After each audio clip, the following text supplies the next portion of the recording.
చూస్తున్నాం. Gang leader హాసినిని చంపింది ఎవరు? హాసిని హత్య వెనుక ఎవరెవరు ఉన్నారు? అసలు హాసినిని హత్య చేయడానికి గల కారణాలేంటి? 10,000 మంది హిజ్రాల గ్యాంగ్ లీడర్గా ఉన్న హాసిని హత్యపై సంచలన నిజాలు వెలుగులోకి వస్తున్నాయి. నెల్లూరులో హత్యకు గురైన హాసినిపై 2 రోజుల క్రితమే నంద్యాలలో ఫిర్యాదు చేశారు హిజ్రా సంఘాల నేతలు. నంద్యాల కలెక్టర్కు హిజ్రా సంఘాల నేతలు ఫిర్యాదు చేయడం జరిగింది. హాసిని దాదాగిరి చేస్తూ దందా చేస్తూ ఉండేదని, వసూళ్లకు పాల్పడేదని ఆరోపణలు చేశారు హిజ్రా సంఘాల నేతలు. ఉమ్మడి కర్నూలు జిల్లాకు చెందిన హాసినిని కర్నూలు జిల్లాకు రానివ్వద్దని కోరారు హిజ్రా సంఘాల నేతలు. హాసిని హత్య విషయం తెలిసి ఒక్కసారిగా హిజ్రా సంఘాల నేతలు షాక్ అయ్యారు. నిన్న హాసినిపై కొడవలూరు మండలం టపాతోపు దగ్గర కత్తులతో ఒక్కసారిగా అటాక్ జరిగింది. పార్లపల్లి గుడిలో పూజలు నిర్వహించి తిరిగి వస్తుండగా ఒక్కసారిగా దాడి చేశారు దుండగులు. 10,000 మంది హిజ్రాలకు గ్యాంగ్ లీడర్గా హాసిని ఉండేది. నెల్లూరు, తిరుపతి, చిత్తూరు, కడప, కర్నూలు, నంద్యాల, కర్ణాటక ప్రాంతాల్లో హాసినికి హిజ్రా సంఘాల గ్యాంగులు ఉండేవి. మరి ఇంత పెద్ద గ్యాంగ్ లీడర్గా ఉన్న హాసిని హత్య ఒక్కసారిగా సంచలనం సృష్టిస్తోంది. మరింత సమాచారం మా ప్రతినిధి గయాజ్ అందిస్తారు.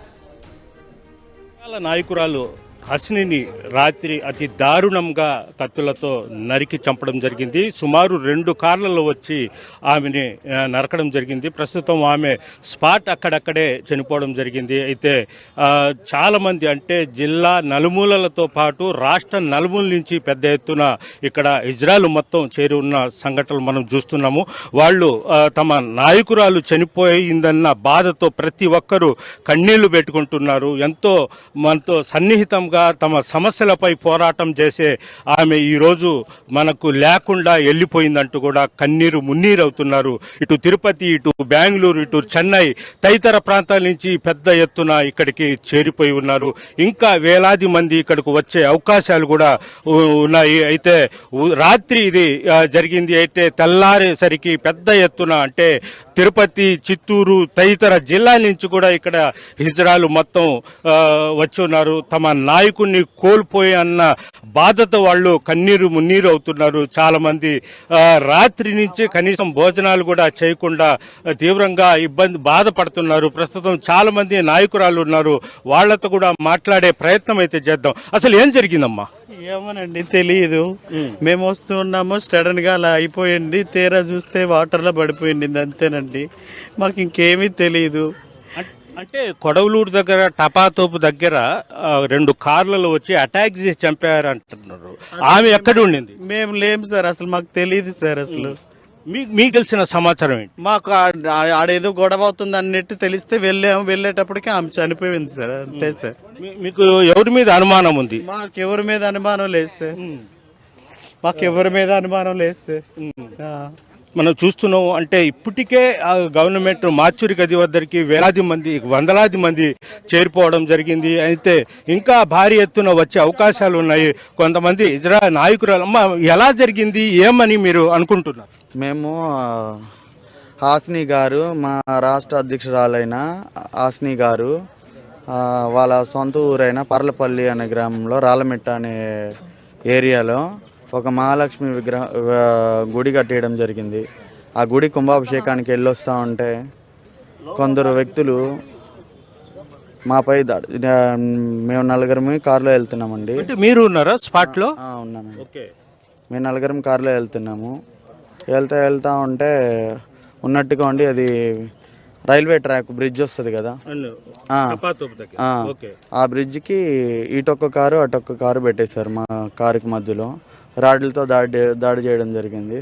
దాడి చేసి దానికి మేము మేలుకునే లోపలే మా హాసిని అయిన రాష్ట్ర అధ్యక్షురాలని లాక్కోవడం జరిగింది. మొత్తం వాళ్ళు ఉంటారు, ఒక 10 మంది దాకా ఉంటారు. కార్లో నుంచి లాక్కుని బయటికి తీసుకెళ్ళిపోయారు. లాగేస్తారు. ఆ తర్వాత అదే సార్ 100కి ఫోన్ చేశాను. అంటే చీకటికి ఉంది ఆ ప్రాంతం మొత్తం? అవును సార్. అంటే చీకట్లో లాక్కుని వెళ్ళిపోయి అతి దారుణంగా కత్తులతో నరికేశారు, అంటే కళ్ళ ముందే. ఓకే, ఇది అసలు అంత కారణం ఏంటి? అంత కసితో ఆమెని చంపి మొత్తం చూసాము. మొత్తం అసలు మెడ కొద్దిగా చర్మంతో ఊలాడుతుంది, మొత్తం నరికేసి ఎక్కడ పడితే అక్కడ పొడి చేసి ఉన్నారు. అంత కసి ఎందుకు? ఏమో సార్, తెలియదు. ఆడవారి పైన మగవారి పైన అఘాయిత్యాలు జరుగుతున్నాయి అని అన్నారు. లాస్ట్కి మా ట్రాన్స్జెండర్కి కూడా సపోర్ట్ లేకుండా, రక్షణ లేకుండా అయిపోయింది. మేము ఏం చెప్పాలో మాకే తెలియట్లేదు సార్. అది అంటే మీ వాళ్ళే చంపారనే, లేదంటే అవుటర్స్ దీంట్లో ఇన్వాల్వ్ అయి ఉన్నారు? సార్ మేము చూసిన దాన్ని బట్టి అందరూ బాయ్సే ఉన్నారు సార్. మా ట్రాన్స్ ఎవరైతే లేరు. అది ఓహో, అంటే ఇది సుపారీ హత్య, అంటే వేరే వాళ్లకు డబ్బులు ఇచ్చేసి మీ వాళ్ళు హత్య చేయించారని మీకు అనుమానం? అవును సార్. అంతే. అంటే ఈమె నాయకురాలుగా మీ కమ్యూనిటీ సమస్యల మీద కూడా పోరాటం చేసే నాయకురాలేనా? మా కమ్యూనిటీలో ఒకప్పుడు ఎవరికి రేషన్ కార్డులు కానీ, ఆధార్ కార్డులు కానీ ఎవరికి లేని దుస్థితిలో ఉన్న జిల్లాలు మొత్తం అందరినీ ప్రోత్సాహంతో ప్రతి ఒక్కరికి రేషన్ కార్డులు కానీ, ఇళ్ల స్థలాలు కానీ, అలాగే పింఛన్లు కానీ, పింఛను ఫస్ట్ మొదలు సీఎం గారు, అప్పట్లో సీఎం గారు చంద్రబాబు నాయుడు గారు ఉన్నప్పుడు పింఛను ఫస్ట్ సీఎం చేతుల మీదుగా అందుకుని సార్ హాసిని గారు. ఇప్పుడు ఈ 6 జిల్లాలు కానీ, నెల్లూరు జిల్లా కానీ ప్రతి ఒక్క జిల్లాలో ఈరోజు పేరు చెప్పుకొని 4,000 తీసుకుంటున్నారు అని అంటే అది మా రాష్ట్ర అధ్యక్షురాలు హాసిని గారు ఇదితోనే ప్రతి ఒక్కరు తీసుకుంటున్నారు సార్. ఇప్పుడు హాసిని గారు, మీరు మొత్తం ఎక్కడ మీకు సంబంధించిన టెంపుల్ కట్టడానికి చూడడానికి వెళ్ళారా? మాకు సంబంధించిన టెంపుల్ అంటే కాదు సార్, వాళ్ళు చిన్నప్పుడు అక్కడే పుట్టి పెరిగారంట. అంటే వేరే వాళ్ళు వచ్చి దాతగా అడిగితే గుడి కట్టించింది సార్. గుడి కట్టించి ఈరోజు 7 గంటలకి అమ్మవారి విగ్రహ ప్రతిష్ఠ అయింది. రాత్రి మేము వెళ్ళింది వచ్చి హోమాలు చేశారు, అమ్మవారికి అభిషేకాలు అవి చేశారు సార్. తిరిగి రిటర్న్లో జరిగింది? రిటర్న్లో జరిగింది. ఎన్ని గంటల్లో? 10 అయింటుంది సార్. 9:50, 9:55 అలా ఉంటుంది సార్ టైం. ఏ ఊరు అది? అది కొడవలూరు సార్. ఇది పరిస్థితి. అంటే హాసిని ఒక హిజ్రా నాయకురాలు. ఆమె హిజ్రాల సమస్యల కోసం పోరాటం చేసింది. రేషన్ కార్డులు కావచ్చు, అదేవిధంగా ప్రతి విషయము. ఏ హిజ్రా అయినా తమకు ఆరోగ్యం బాగలేదనో లేకుంటే ఇంకొక సమస్య అని వెళ్లితే వెంటనే ఆమె స్పందించడం చేయడం జరుగుతుంది. అయితే నిన్న రాత్రి కొడవలూరు మండలంలోని ఒక టెంపుల్ లో పూజా కార్యక్రమానికి వెళ్ళి తిరిగి వస్తుండగా హఠాత్తుగా టపాతోపు సమీపంలో 2 కార్లు అడ్డగించిన వెంటనే, అంటే ఈమె ఉండే కార్లలో ఇంకా 5 మంది ఉన్నారు. కేవలం ఆమెని చీకట్లోకి తీసుకొని పోయి అతి దారుణంగా గొడ్డేళ్లతో, కత్తులతో నరికి చంపినట్లు కూడా ప్రత్యక్ష సాక్షులైతే చెప్పడం జరుగుతుంది. అయితే ఆమెకు సుమారుగా అంటే మెడ పూర్తిగా నరికేయడం జరిగింది. కేవలం హిజ్రా కమ్యూనిటీకి చెందిన వారే కిరాయ హంతకులను తీసుకొని వచ్చి హత్య చేయించినట్లు కూడా వీళ్ళంతా అనుమానిస్తున్నారు. ఎందుకంటే వాళ్ళు ఒక పథకం ప్రకారంగా 2 కార్లు అడ్డం పెట్టడము, వెంటనే ఆమెని మాత్రమే బయటికి లాక్కుని చీకట్లకు వెళ్ళిపోవడము, ఇష్టం వచ్చినట్లు సుమారు 10 మంది గొడ్డెళ్లతో, కత్తులతో నరికి క్షణాలలోనే ఆమెని చంపేయడం జరిగింది. వెంటనే ఆమెతో ఉండేవారంతా మేల్కొని ఆమెని చికిత్స నిమిత్తము ఆసుపత్రికి తరలించే లోపే ఆమె చనిపోయినట్లు తెలుస్తుంది. అయితే ప్రస్తుతము ఈ విషయము రాష్ట్ర నలుమూలలకు, అంటే హిజ్రా సంఘ నాయకులకు, అదేవిధంగా వాళ్ళ వాట్సాప్లో, వాళ్ళ గ్రూపుల్లో వెళ్ళిన వెంటనే పెద్ద ఎత్తున ఆసుపత్రులు మార్చురి గది వద్దకు చేరిపోవడం మనం చూస్తున్నాము. మొత్తం హిజ్రాలు సుమారు 100 మంది ఇక్కడికి చేరిపోయి ఉన్నారు. వాళ్ళంతా కన్నీరు మున్నీరు అవుతున్నారు.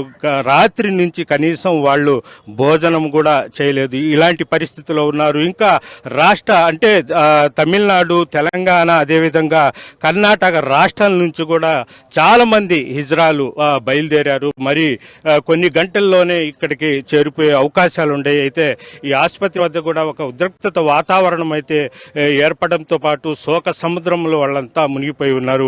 అయితే వీళ్ళంతా డిమాండ్ ఏంటంటే ఆ హంతకులను వెంటనే అరెస్ట్ చేయాలి, కఠినంగా శిక్షించాలంటూ కూడా ఇజ్రాయలు మొత్తం డిమాండ్ అయితే చేస్తున్నారు. వీడియో జర్నలిస్ట్ ప్రదీప్తో గయాజ్, ఆర్టీవీ నెల్లూరు నుంచి. ఆర్టీవీ యాప్ వార్తల్ని క్షణాల్లో చదివే అవకాశం ఉంటుంది. ఒక న్యూస్ పేపర్, ఒక టెలివిజన్ ఛానల్ మీ చేతుల్లో ఎప్పుడూ ఉంటాయి.